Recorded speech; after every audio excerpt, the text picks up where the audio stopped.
Vygotsky theory on language and zone of proximal development. Look at me. Zone of proximal development. Zone of proximal development is a concept that was created by influential psychologist Vygotsky.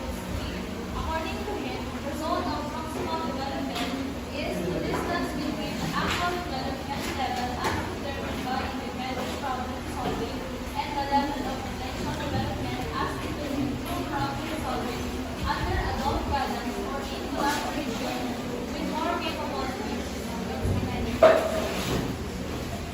So here Vygotsky believes that language development is a collaborative process within individuals acquiring knowledge and skills through interactions with more knowledgeable others. Zone of proximal development was the most famous concept of Vygotsky. So the ZPD refers to the gap between learners who can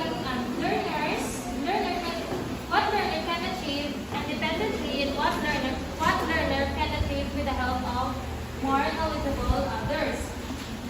So within the ZPD, learners are able to acquire new skills and knowledge with the appropriate guidance and support. Vygotsky believed that learning occurs most effectively when learners are challenged but not overwhelmed. So here are the main concepts of ZPD. So the first one is the more knowledgeable other. Look at it. Clearly, the more knowledgeable other. The concept of the more knowledgeable other is very simple and fairly self-explanatory. The more knowledgeable other is someone who has a higher level of knowledge than the learner. So the NPO provides guidance, supports, and feedback to the learner, helping them bridge the gap between their current abilities and their potentials. So the NPO could be a parent, teacher, mentor, coaches, and etc. So examples, a parent teaching their child to tie their shoes, riding a bike, and cook a simple meal. So yung mga bata na hindi alam na magtali ng mga kanilang sapatos o magluto ng mga simpleng pagkain at mag-bike, nandun yung mga magulang na mag-guide sa kanila at magtuturo sa kanila sa mga para sa susunod is alam na nila kung anong gagawin. So another example is a teacher. So a teacher is explaining a complex of mathematical concept. So example, pag nag-explain yung nag-lesson yung guro natin na meron tayong hindi naintindihan, is andun yung guro na magbibigay ng kaalaman o na mag-guide sa atin para mas malaman pa natin yung mga paano mag-solve, gano'n. So in short, the NPO, sila yung mas may alam at may kaalaman para turuan yung mga bata. So, scaffolding.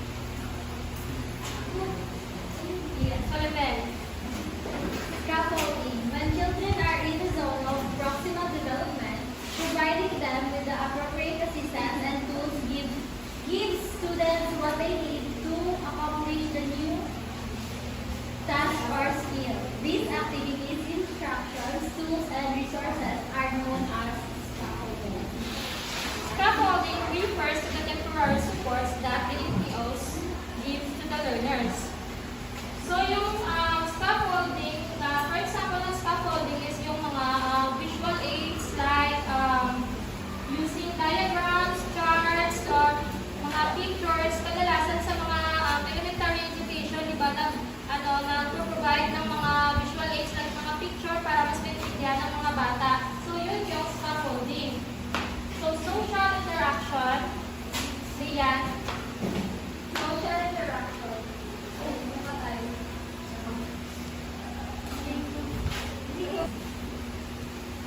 Social interaction.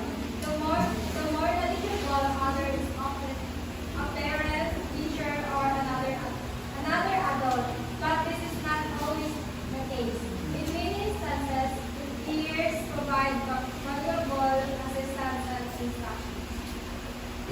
So according to Levi-Kotsky, social interaction is very important to the learners.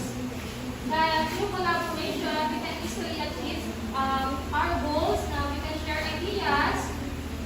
Teamwork is very important sa mga, for example, sa group activity, mas mapamadali natin natatapos yung mga bagay pag nagsama-sama o nagtulong-tulong. So yun yung social interaction.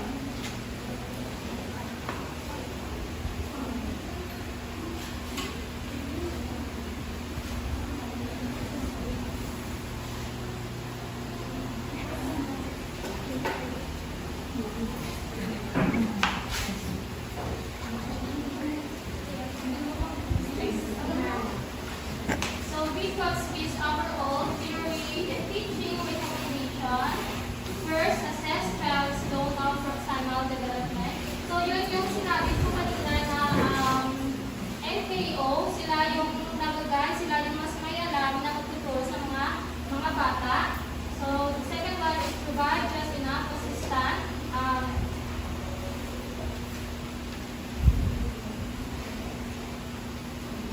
Provide just enough assistance. So, it is the art of scaffolding. Mga visual aids, yung mga temporary support mo na binibigay sa mga estudyante para mas madali nilang maintindihan ng isang bagay. Use more skilled peers as teacher. Yun yung social interaction. Makipag-collaborate. Okay, teamwork is very important para mas mapamadali yung mga gawain. Encourage private speech or self-regulation. So, kadalasan, di ba, ginagawa natin yung private speech kung halimbawa ng may report or may exam, pinakausap natin yung sarili natin para mas ma-memorize natin yung mga yung report, yung private speech or self-regulation. So let's move on cognitive and language development.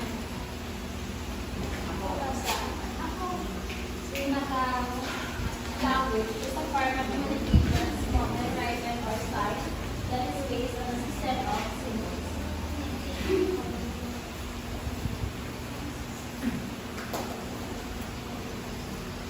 So language, it is a child's ability to understand and communicate language, ultimately shaping their ability to interact with the world around them. So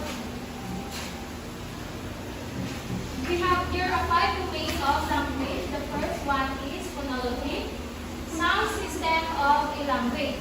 So phonology is the study of how sounds are organized and used in a language. For example,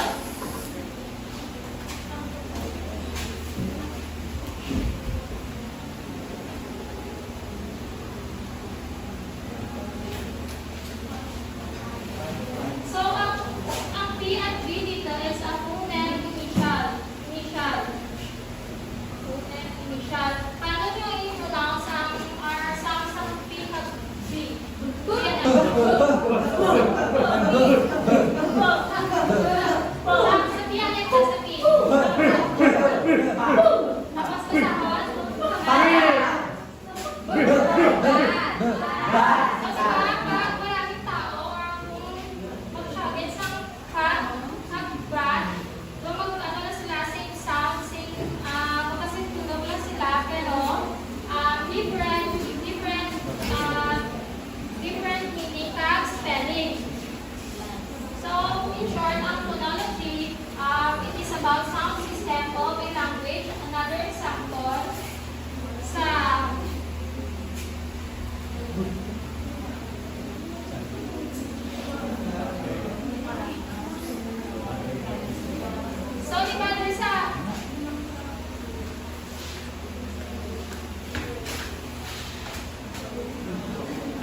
So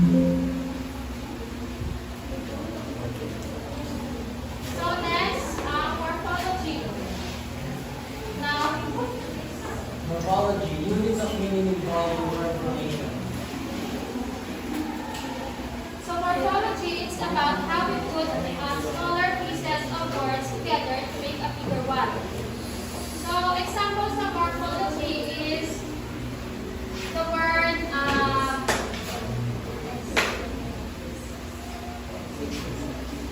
makikita sila. The word wait,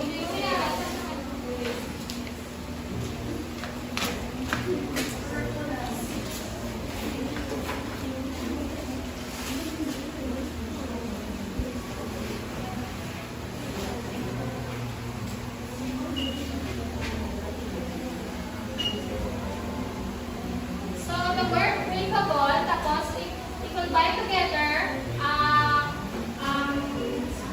small unit of small unit of the words and to make drinkable and to make it bigger. So another example, may process damo ang isa maraming proseso yung morphology.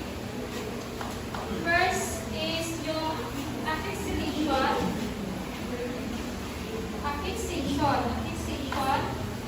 Guys, ay alam niyo yung dalawang affixation? Types of affixation. Affix and Practice and results.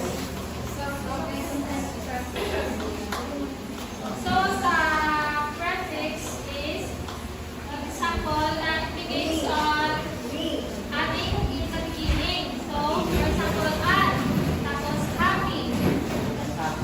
Tapos, ang suffix is sa mag-a-add at the end of the word. For example, hair. Food. Sama ni ang suffix at sama ni ang prefix.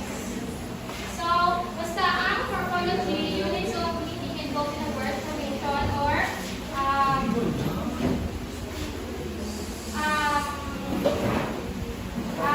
smaller pieces of words to make bigger words.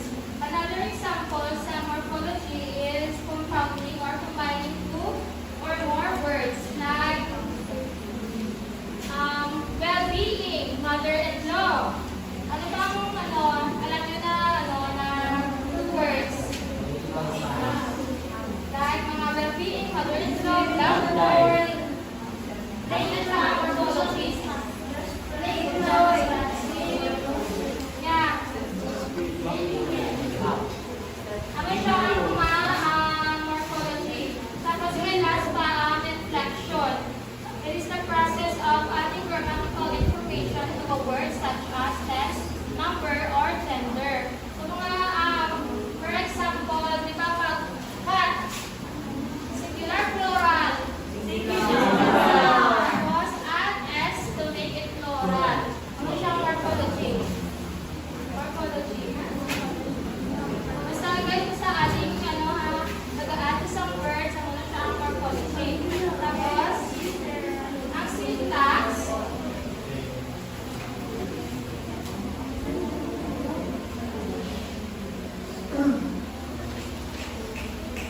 so syntax, something.